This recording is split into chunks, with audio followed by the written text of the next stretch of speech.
إن الحمد لله نحمده ونستعينه ونستغفره ونؤمن به ونتوكل عليه ونعوذ بالله من شرور أنفسنا ومن سيئات أعمالنا من يهده الله فلا مضل له ومن يضلله فلا هادي له ونشهد أن لا إله إلا الله وحده لا شريك له ونشهد أن سيدنا وسندنا وحبيبنا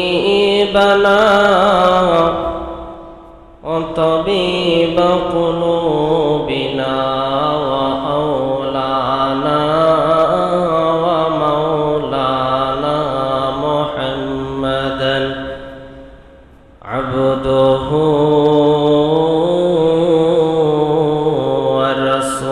ورسوله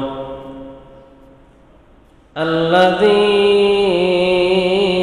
أرسله بالحق إلى الخلق بشيرا ونذيرا وداعيا إلى الله بإذنه وسراجا وقمرا منيرا أعوذ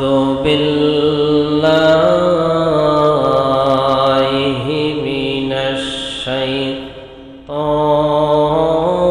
الشيطان الرجيم بسم الله الرحمن الرحيم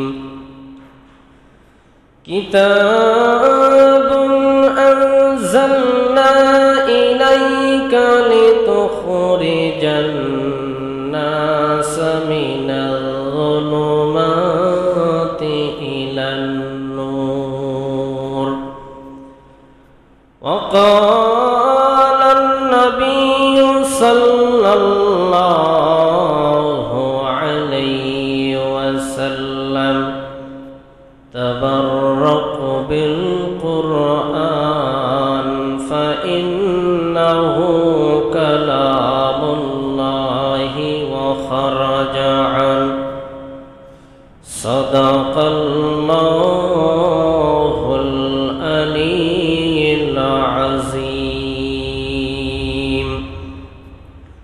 وصدق رسوله النبي الكريم ونحن على ذلك لمن الشاهدين والحمد لله رب العالمين সবাই মহব্বতের সহিত দুরূদ শরীফ পড়ি اللهم صل على محمد وعلى آل محمد كما صليت على إبراهيم وعلى آل إبراهيم إنك إنك حميد مجيد اللهم بارك على محمد وعلى آل محمد كما باركت على إبراهيم وعلى آل إبراهيم إنك حميد مجيد कुदरतों की तमाशा है मदीना के गली में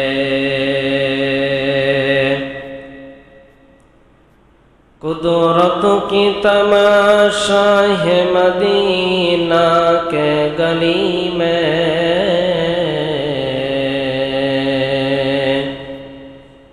जन्नत की नमूना है मदीना के गली में मैयश के नबी जिसने लिया दर्स बुखारी आती है बुखार उसको बुखारी नहीं आती आती है बुखार उसको बुखारी नहीं आती बलगल उला भी कमालिही कशफत जाबी जमालिही हसनत जमीओ खिसालिही सल्लु अलैहि व आलिही।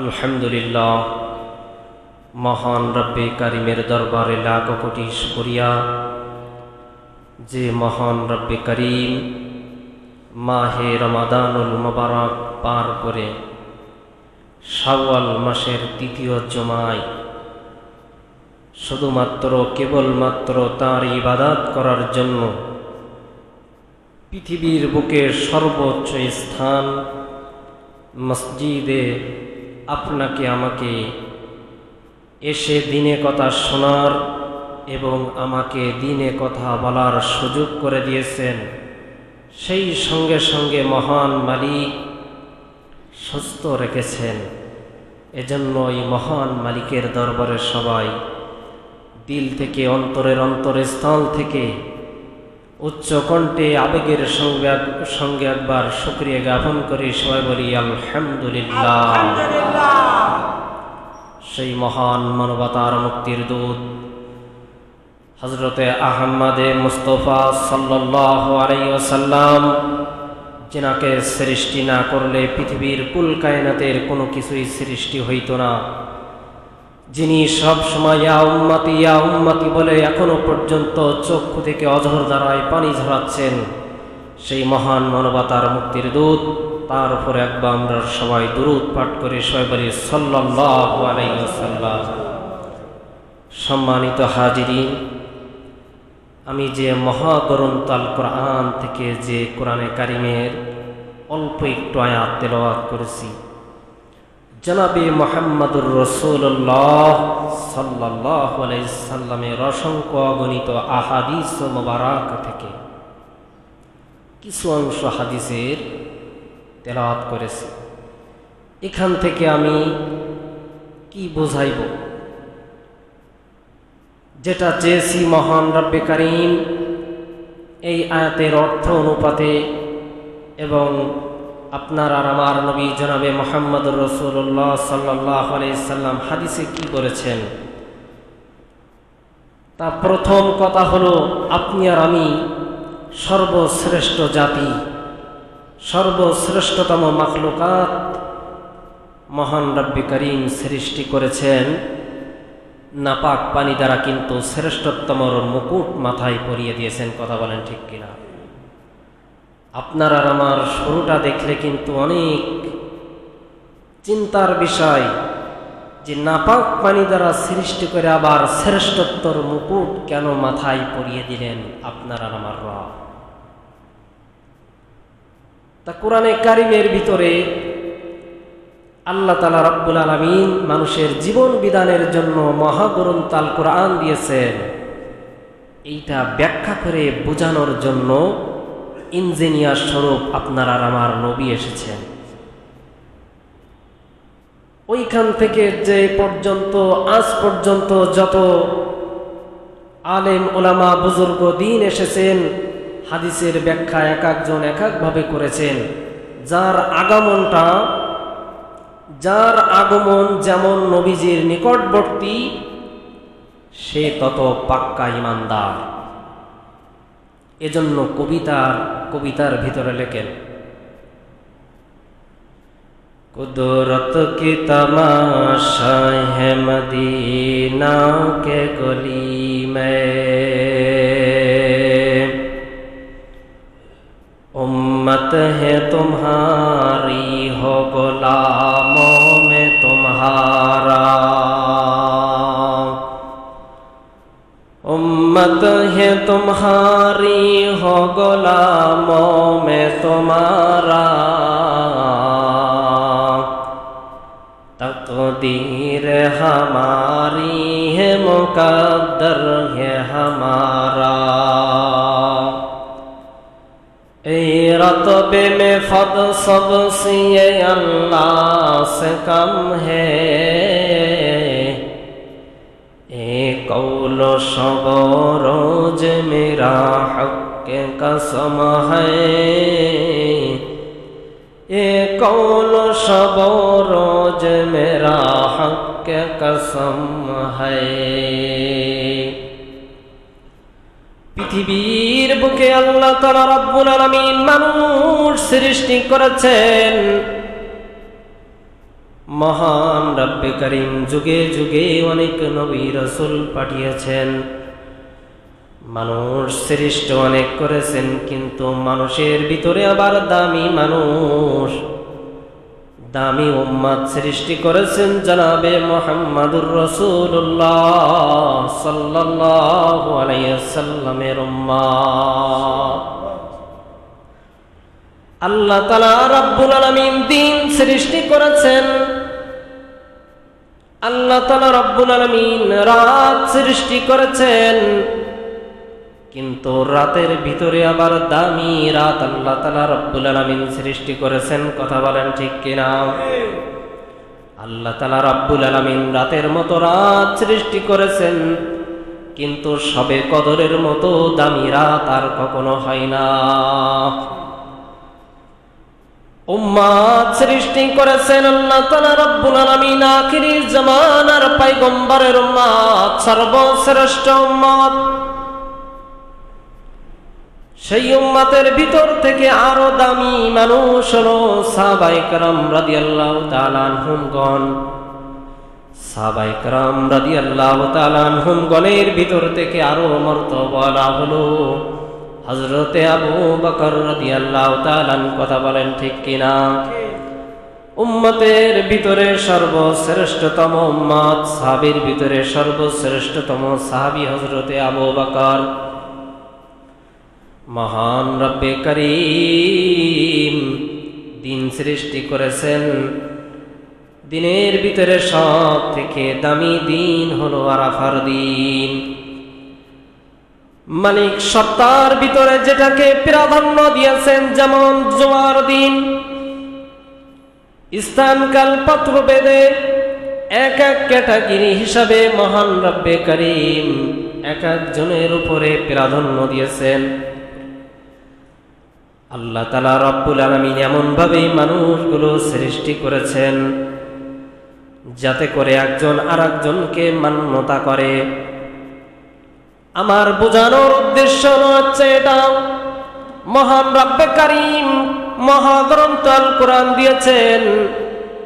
আপনি আর আমি যখন বাজার থেকে অল্প টাকা দিয়ে হোক বেশি টাকা দিয়ে হোক একটা মোবাইল কিনে নিয়ে আসি, মোবাইলের সঙ্গে দেখবেন ছোট্ট একটি বই দেওয়া আছে।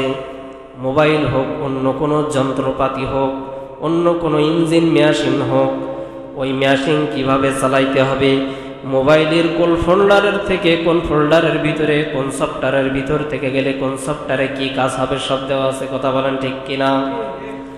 মহান রব্বে কারীম এত সৃষ্টির সেরা মাখলুকাত সৃষ্টি করেছেন আল্লাহ তাআলা রব্বুল আলামিন। তাহলে কেন আপনার আর আমার জীবন বিধানের জন্য কোরআন থাকবে না? তাহলে কেন আপনার আর আমার জীবনের জন্য এই মহাগ্রন্থ আল কোরআন বেছে আপনি আর নেব না? ছোট্ট একটি মোবাইল কেনার পরে যদি আমার কেমন ভাবে চালাইতে হয় এটা আল্লাহ তাআলা রব্বুল আলামিন দিয়ে দিতে পারেন, তাহলে আপনার আর আমার জীবন কেমন ভাবে দুনিয়ার উপরে বাস্তবায়ন করব? কোনটা হালাল কোনটা হারাম আপনি আর আমি মেনে চলবো? কোন জিনিস খাওয়া যাবে কোন জিনিস খাওয়া যাবে না আল্লাহ তাআলা রব্বুল আলামিন সব কিছু মহাগ্রন্থ আল কোরআনের ভিতরে উল্লেখ করে দিয়েছে।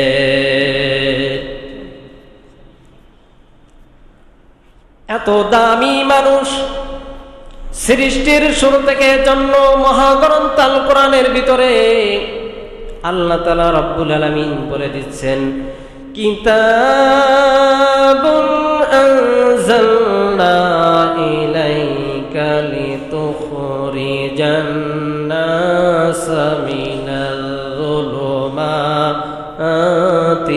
ইলান নূর। হে আমার হাবিব, আপনার উপরে আমি মহাগ্রন্থ আল কোরআন নাজিল করেছি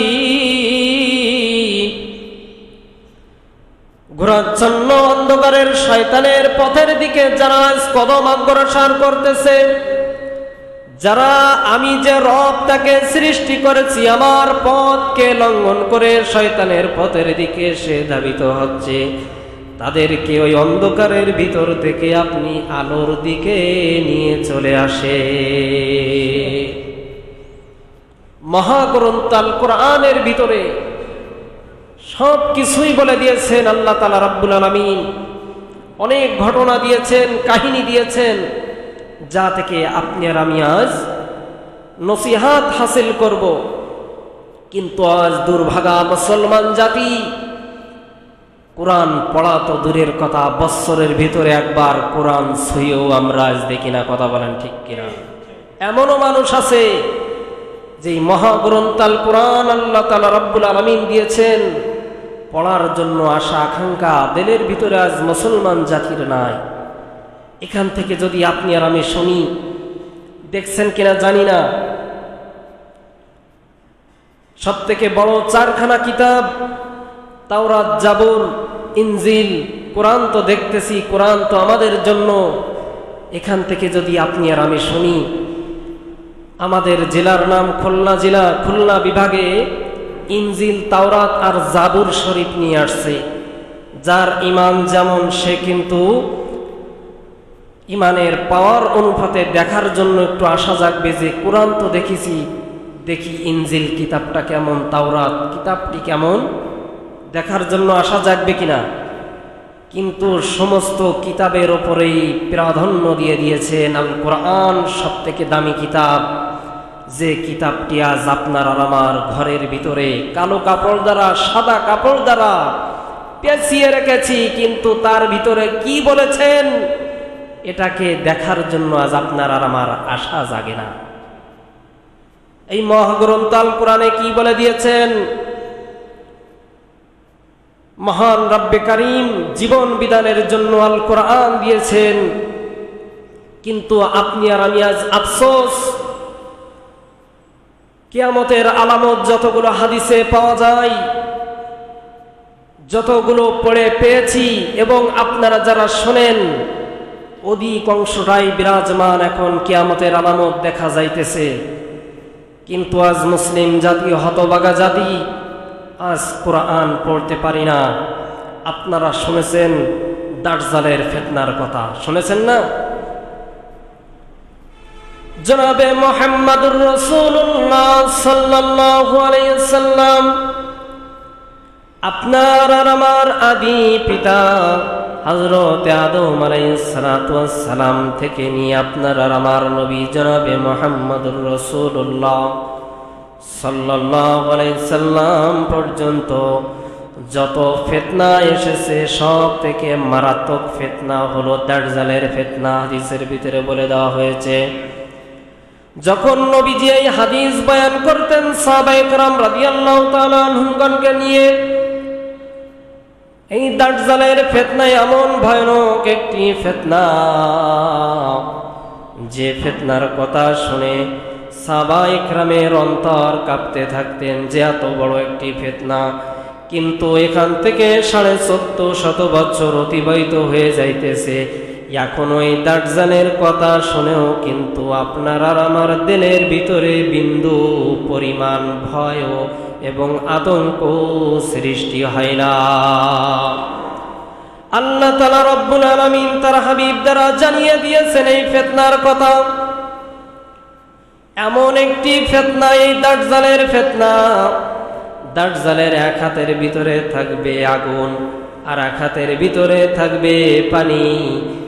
যাদের ঈমান দুর্বল, যারা পানি চাইবে, দাজ্জালের ফিতনার ভিতরে যখন পড়ে যাইবে, পানিকে দেখা যাইবে যখন সে পানি পান করবে, তখন কিন্তু আসলে সেটা পানি নয়, সেটা আগুন।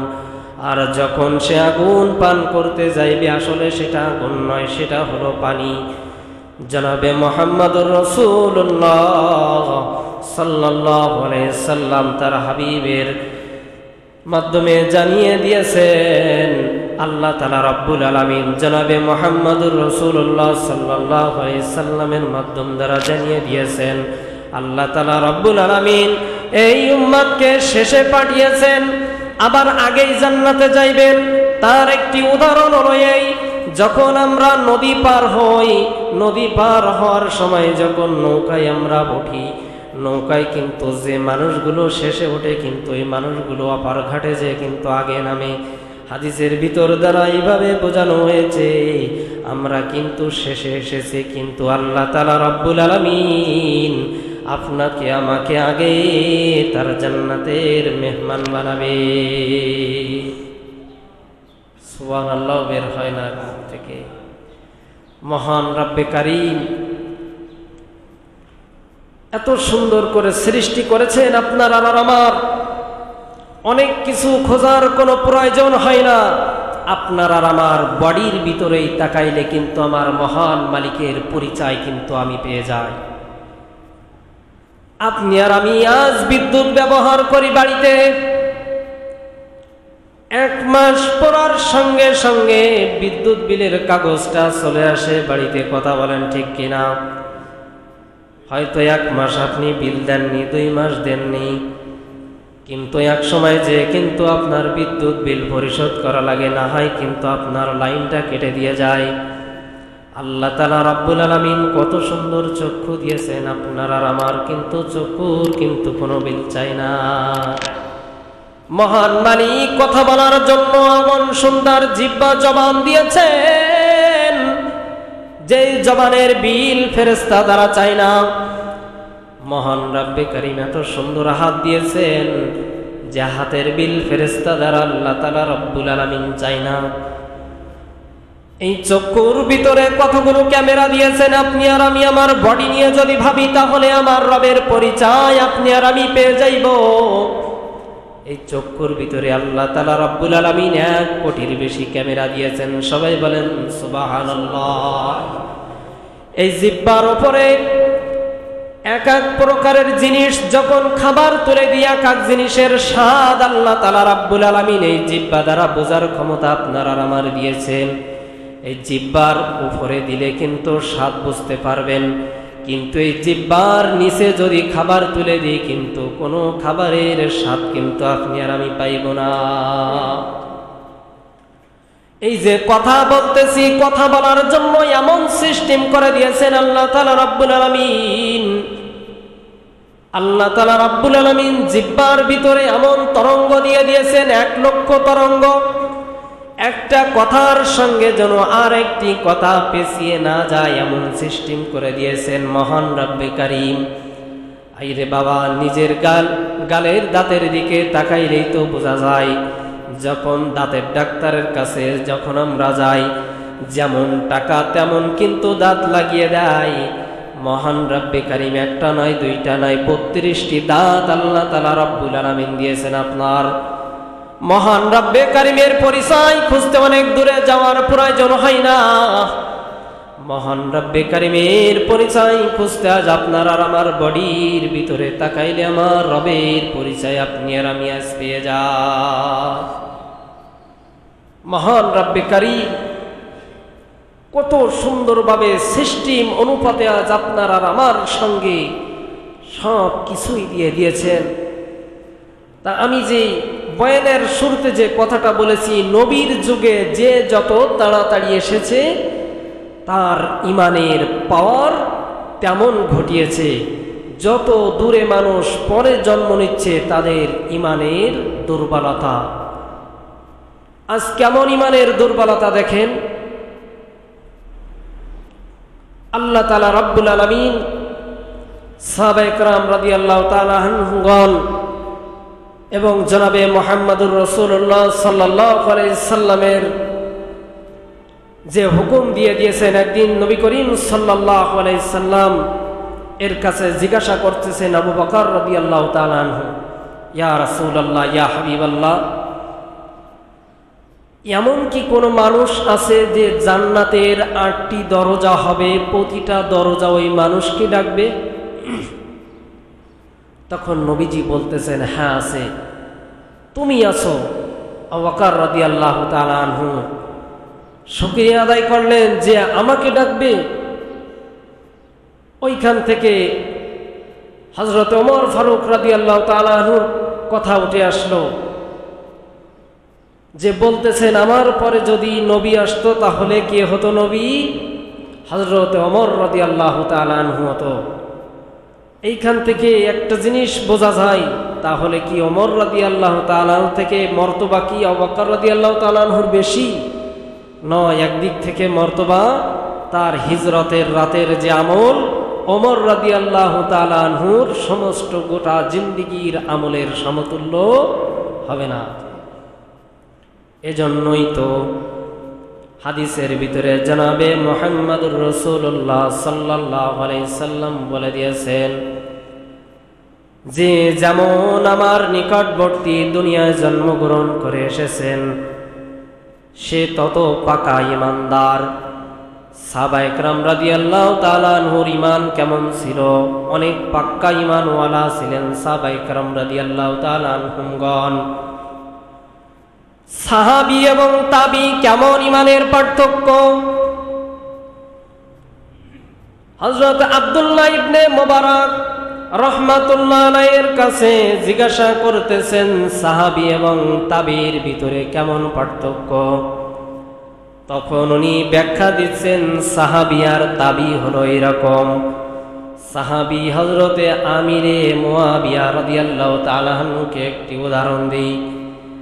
সাহাবায়ে কেরাম রাদিয়াল্লাহু তাআলা আনহুমগণকে নিয়ে অনেক সমালোচনার ঝড় আমরা শুনতে পাই, কিন্তু আল্লাহ তাআলা রব্বুল আলামিন তাদের উপরে খুশি হয়েছেন। কোরআনের উপরেই তো আল্লাহ তাআলা রব্বুল আলামিন বলে দিচ্ছেন, উলাইকাল্লাযীনা ইমতাহানাল্লাহু কুলুবাহুম উলাইকাল্লাযীনা ইমতাহানাল্লাহু কুলুবাহুম লিত্তাকওয়া। তাদেরকে পদে পদে পরীক্ষা নিয়েছেন আল্লাহ তাআলা রব্বুল আলামিন এবং সেই পরীক্ষায় পাশ করেছেন এবং আল্লাহ তাআলা রব্বুল আলামিন তাদের উপরেই খুশি। কিন্তু এই সাহাবায়ে কেরাম রাদিয়াল্লাহু তাআলা আনহুমগণকে নিয়ে আমরা আজ অনেক বাজে কমেন্ট, বাজে মন্তব্য করে থাকি, কিন্তু তাদের মর্তবা কেমন আর আমাদের স্থান কোথায়? ওই সাহাবায়ে কেরাম রাদিয়াল্লাহু তাআলা আনহুম এবং তাবীর মর্যাদা কেমন বোঝানো হইতেছে। তাবী হলো এমন আর সাহাবী হলো এমন। একজন সাহাবী হযরত আমিরে মুয়াবিয়া যখন যুদ্ধ করেছেন, ওই যুদ্ধের সময় যে যুদ্ধের ঘোড়াটি ছিল, ওই ঘোড়ার নাকের ভিতর দিয়ে যে ধুলাবালিগুলো বের হয়েছে, ধুলাবালিগুলো প্রবেশ করেছে, ওই ধুলাবালির যেমন দাম তার থেকে কম দামিওয়ালা হলো তাবী। তাবীর সঙ্গে সাহাবীর কোনো তুলনা এবং উদাহরণ আসে না। আল্লাহ তাআলা রব্বুল আলামিন ওই তাবীদের ঈমানের ভিতরে কেমন জোশ, কেমন পাওয়ার দিয়েছেন। তাবিঈর ঈমান কেমন? তাবিঈর ঈমান বলা হয়েছে হযরতে আবু হুরায়রা রাদিয়াল্লাহু তাআলা আনহুর জামাতা, ওনার একটি ঘটনা, মদিনায় যখন আক্রমণ হয়, মদিনায় আক্রমণ হওয়ার সময় যখন অনেক সাহাবীর স্ত্রীদেরকে নিয়ে মানুষ জিনা করেছেন, ঘর থেকে এনে বেধড়কভাবে হত্যা করেছেন, তখন কিন্তু মদিনা থেকে অনেক মানুষ পলায়ন করেছিলেন। 3 দিন কিন্তু আজান বন্ধ ছিল, কিন্তু নামাজ বন্ধ ছিল না। 3 দিন যখন আজান বন্ধ, আবু হুরায়রা রাদিয়াল্লাহু তাআলা আনহুর মেয়ের জামাই, উনি ওই মদিনায় ছদ্মবেশে ওই জায়গায় বসে আছেন। যখন কাফের মুশরিকরা এসে যখন তার মারতে যাইতেছে, তখন বলতেছেন যে এটা তো পাগল, তাহলে এটা তো পাগলের কোনো শাস্তি দেওয়া যাবে না, পাগলকে ছেড়ে দাও। কিন্তু তার কেমন পাওয়ার ছিল, তার একটি আমলের কথা আপনারা শোনেন। এমন একটি আমল ছিল তার, 40 বছর যাবৎ তিনি আজানের পূর্বে মসজিদে যে হাজির হয়ে যাইতেন। 40 বছর ধরে সে আজানের পূর্বে মসজিদে এসে হাজির হয়ে যাইতেন। কত বড় একটি আমল ছিল!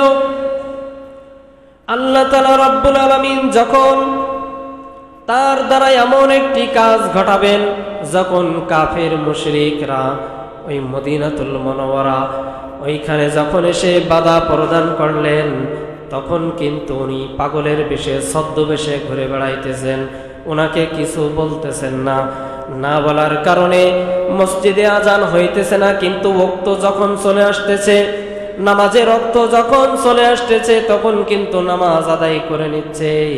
কিন্তু আজানের সময় যখন হইতেছে, কান দ্বারা নবীজির রওজার দিকে অপেক্ষায় থাকতেছেন যে আজান তো আমি প্রকাশ্যে এখন দিতে পারতেছি না, তাহলে কি ওই রওজা থেকে আমি আজানের আওয়াজ শুনতে পাবো না? নবীজির ওই রওজা পাকের দিকে, কেননা নবী কখনো মারেন না, জিন্দা নবী, নবীজির রওজার ওই দিকে কানকে তিনি অপেক্ষা করতেছেন, কান দিয়ে থাকতেছেন। কিন্তু কেমন আমলওয়ালা তাবি, নবীজির রওজার ভিতর থেকে আজানের আওয়াজ তার কানে চলে আসতেছে। কেমন পাওয়ার ছিল! এক আদনা থেকে আদনা সাহাবী ওয়াহশী রাদিয়াল্লাহু তাআলা আনহু, আল্লাহ তাআলা রব্বুল আলামিন তার হাবিব দ্বারা জানিয়ে দিয়েছেন, তার চাচাকে তিনি হত্যা করেছিলেন। ওয়াহশী সর্বনিম্নতম সাহাবী। যখন ওয়াহশী নবীজির সামনে আসতেন, সামনে আসার সময় বলে দিতেন যে ওয়াহশী, তুমি আমার সামনে এসে বসবা না। কেন বসবা না?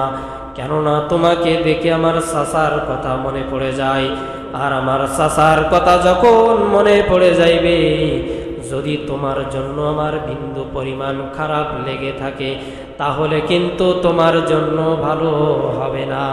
এজন্য তুমি আমার সামনে এসে বলবা না, তুমি আমার চোখের আড়ালে থাকবা। এই ওয়াহশী যখন নবীজি এই কথা বলে দিয়েছেন, নবীজির সামনে আর আসতো না। নবীজির দূর থেকে তাকিয়ে তাকিয়ে দেখতেন, দূর থেকে তাকিয়ে তাকিয়ে দেখতেন। এমনকি নবীজির রওজা মুবারকের পাশেও যাইতেন না। তিনি জানতেন যে আমার নবী মরে নাই, আমার নবী জিন্দা নবী জনাবে মুহাম্মাদুর রাসূলুল্লাহ সাল্লাল্লাহু আলাইহি সাল্লাম। দূর থেকে চোখের পানি ছেড়ে দিয়ে দিয়ে নবীজি রওজা মুবারক জিয়ারত করতে। আপনার আর আমার ঈমান কোথায়? তাদের ঈমান কোথায় ছিল? আপনার আর আমার ভাই বোনদের হাতে আজ গায়ে হাত দিচ্ছে, আজ ফিলিস্তিনের দিকে তাকান। আপনার আর আমার সন্তান মাসুম বাচ্চার গায়ে যদি আজ কোনো ব্যক্তি হাত দেয়, তাহলে কিন্তু আপনার আর আমার বডির ভিতরে যতখানি শক্তি আছে, যদি অন্যায়ভাবে আপনার আর আমার বাচ্চার গায়ে আজ কেউ হাত দেয়, তাহলে কিন্তু যতটুক শক্তি আছে সেই শক্তি দ্বারা আমি প্রহার করবই। অন্যায় যে করেছেন তাকে কিন্তু অবশ্যই আমরা মারব। কিন্তু আজ দেখেন, ফিলিস্তিনের দিকে দেখেন, আজ মাসুম বাচ্চাগুলো কেমন ভাবে মারতেছে। আজ গর্ভবতী নারী আপনার আর আমার বোনকে কেমন ভাবে নির্যাতন নিপীড়ন করতেছে।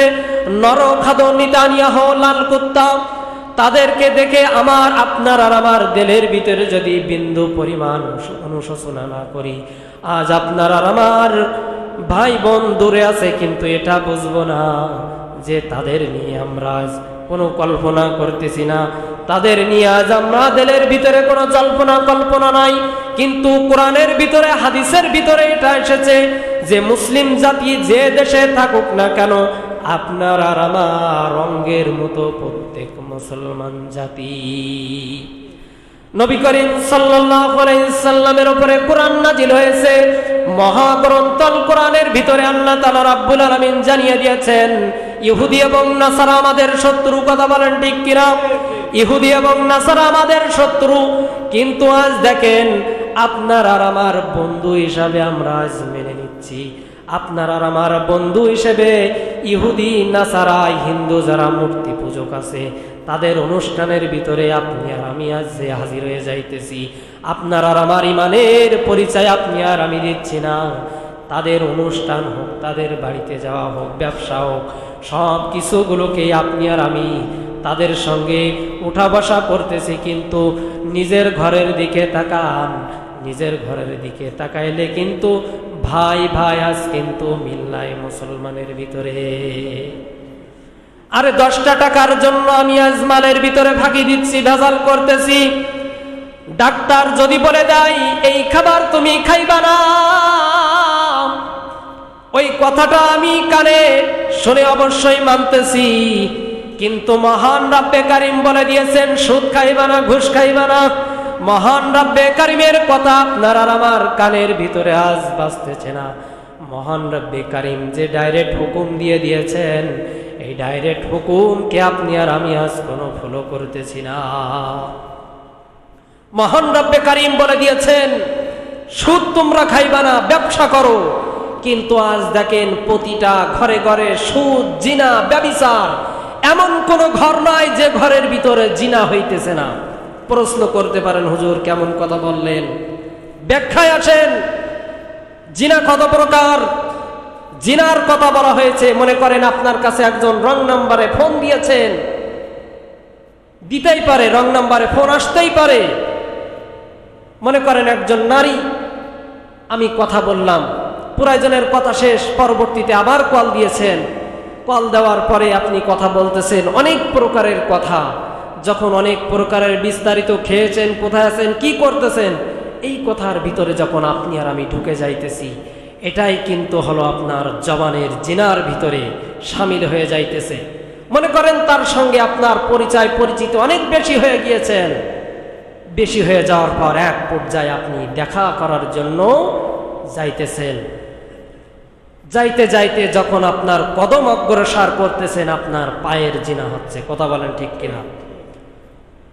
এই রকম ভাবে যখন আপনি দেখা করার জন্য যাইতেছেন, এক পর্যায়ে দেখা করলেন। দেখা করে আসার পর যখন আপনি আবার বাড়িতে চলে এসেছেন, বাড়িতে চলে আসার পর যখন আপনি ঘুমানোর পূর্বে তার পরিকল্পনার কথা আপনি ভাবতেছেন, যেমন সুন্দরী ছিল সে, এমনভাবে কথা বললাম তার সঙ্গে আমি, ওইটা যখন আপনি আপনার মেধা দ্বারা আপনি চিন্তা করতেছেন, তখন হলো আপনার ব্রেনের চিন্তার জিনা আপনার আমলনামার ভিতরে লেখা হইতেছে।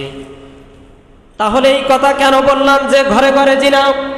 প্রতিটা ঘর এমন আছে যে যুবক, বৃদ্ধ, যে বয়স্কর লোক হোক না কেন, প্রয়োজন ছাড়া পরনারীর সঙ্গে চ্যাটিং করা, কথা বলা আজ ঘরে ঘরে আজ এটা হইতেছে। ঘরের ভিতরে আজ আমার মেয়ে, আমার ছেলে আজ অন্যায়ভাবে চ্যাটিং করতেছে। চ্যাটিং করার সঙ্গে সঙ্গে কিন্তু প্রতিটা ঘর শামিল হয়ে যাইতেছে, প্রতিটা ঘর আজ জিনায় লিপ্ত হয়ে গিয়েছে। কিন্তু আপনার আর আমার আজ এইখান থেকে ফিরে থাকতে হবে। অনেক বড় ফিতনার জামানা। ওই হাদিসের দিকে তাকাইলে দেখা যায় এবং বোঝা যায়, ওই হাদিস যখন পড়েছি এমনভাবে বুঝে আসে নাই যে আগুন রাখা যাবে কিন্তু ঈমান রাখা যাইবে না। কেন? এখন তো বুঝি আসে ওই হাদিসের কথা, আপনারা আমার হাবিবের কথা, যে আগুন রাখা যাইবে কিন্তু ঈমান রাখা যাইবে না। আরে বাবা, আপনি আর আমি সর্বশ্রেষ্ঠ জাতি, মুসলমান জাতি। আপনার বিবেকের কাছে আপনি আজ প্রশ্ন করেন, রমজান মাসে কেমন মুসাল্লি, রমজান মাসে কেমন ভাবে নামাজ আদায় করে মানুষ। রমজান মাস বিদায় নিয়েছে, মুসাল্লিও বিদায় নিয়েছে। যে নামাজ, যে ঈমান, কেমন ঈমান আপনার আর আমার। যে ঈমান 5 ওয়াক্ত নামাজ পড়াইতে পারে না, কেমন শক্তিশালী ঈমান। তাহলে গজওয়াতুল হিন্দের কথা আমরা শুনেছি, একটি যুদ্ধ সংগঠিত হইবে, ওই যুদ্ধের ভিতরে কেমন ভাবে আপনি আর আমি শহীদ হইব, ঈমানের পরিচয় দেব। যে ঈমান আপনার 5 ওয়াক্ত নামাজ পড়াইতে পারে না, ওই ঈমান দ্বারা কিন্তু ইসলাম বিজয় করা যাবে না। কথা বলেন ঠিক কিনা? এখান থেকে আপনার আর আমার এখন থেকে তওবা করেন বাবা, এখন থেকেই তওবা করেন। মহাগ্রন্থ আল কোরআন পড়তে পারি না আমি, আজ আমার আফসোস। আল্লাহ তাআলা রাব্বুল আলামিন মহাগ্রন্থ আল কোরআন দিয়েছেন, আল্লাহ তাআলা রাব্বুল আলামিন এত দামি কিতাব দিয়েছেন, কিন্তু আপনার আর আমার দিলের ভিতরে আজ আশা জাগে না যে কোরআন পড়তে পারি না।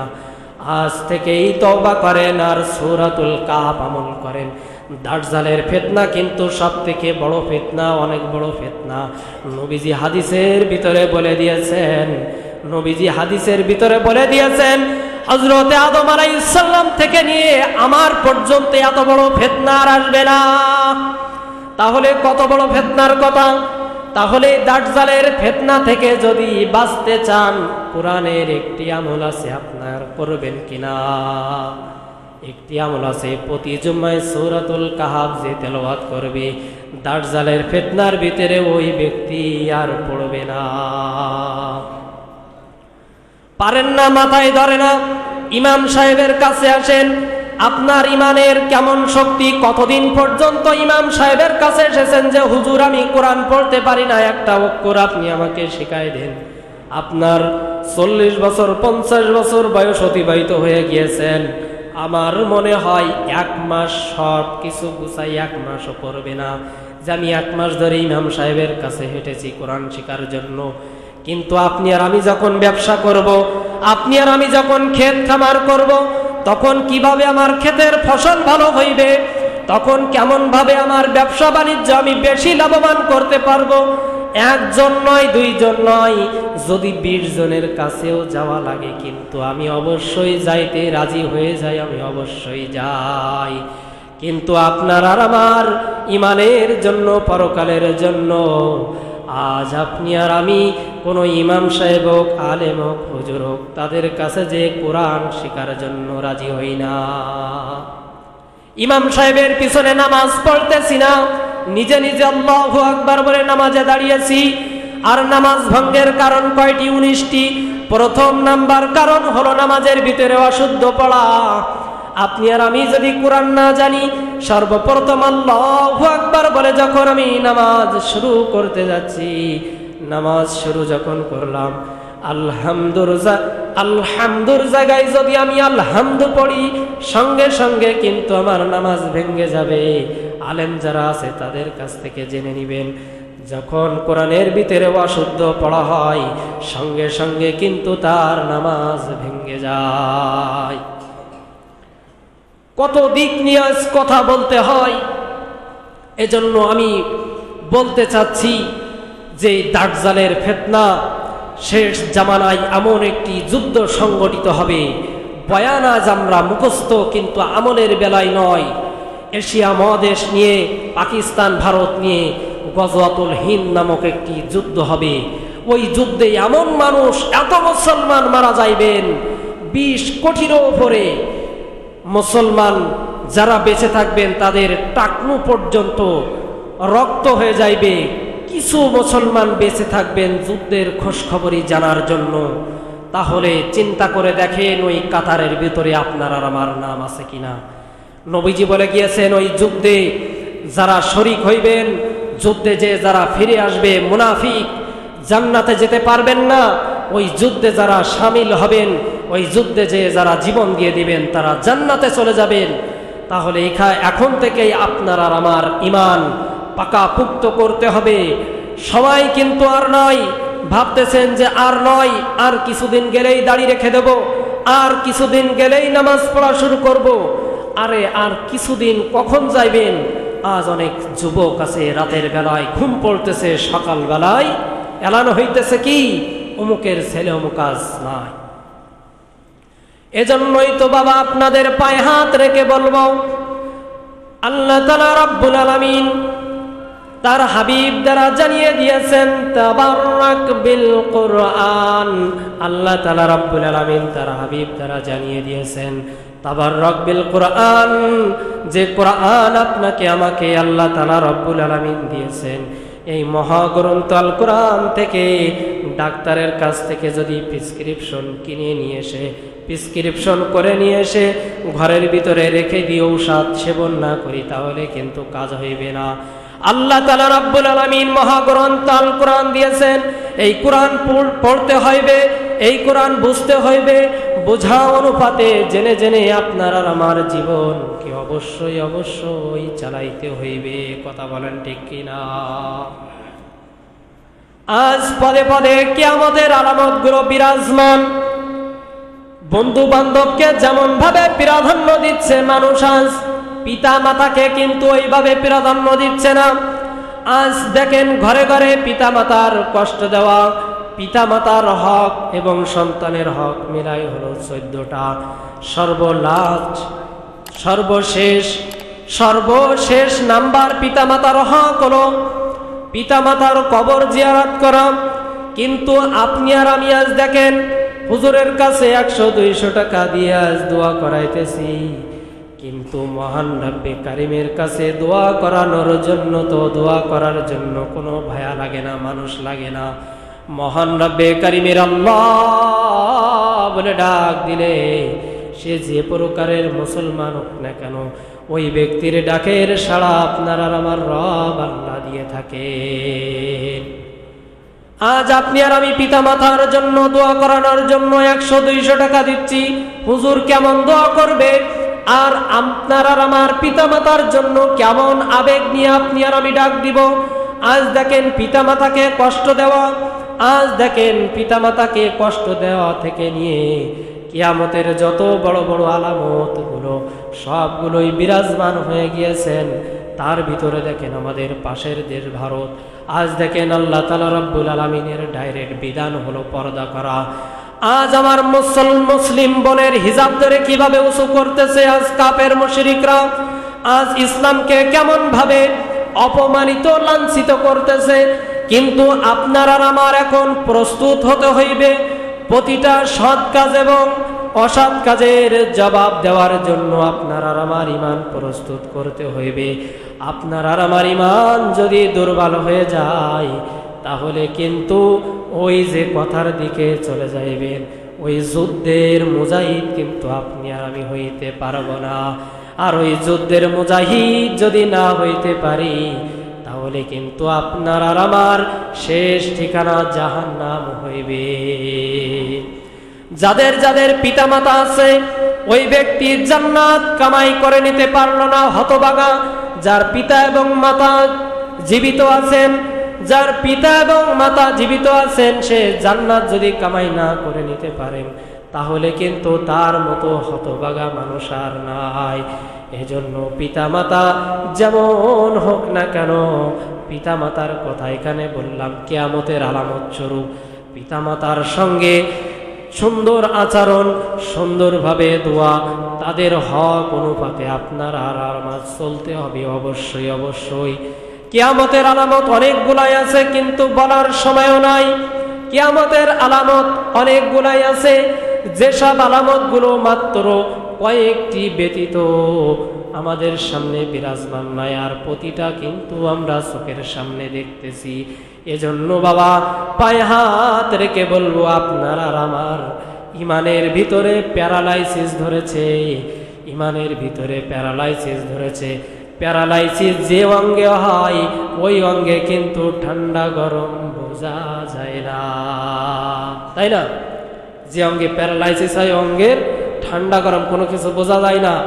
আজ আপনার আর আমার কেমন আচরণ করতেছেন ফিলিস্তিনের দিকে তাকান, কিন্তু আপনার আর আমার দিলের ভিতরে একটুখানি কষ্ট জাগতেছে না যে আমার মুসলমান ভাই বোনদের উপরে নির্যাতন নিপীড়ন। আল্লামা তকি উসমানী ফতোয়া দিয়ে দিয়েছেন জিহাদের, কিন্তু সক্ষমতা তো নাই, যাইতে পারতেছে না, কিন্তু মনে মনে তো আপনি আর আমি অবশ্যই ঘৃণা করতে পারবো। তা যাই হোক, আমার আলোচনার দিক শেষের দিকেই, ঘড়ির টাইম বলতেছে আর সামনে এগোনো যাবে না।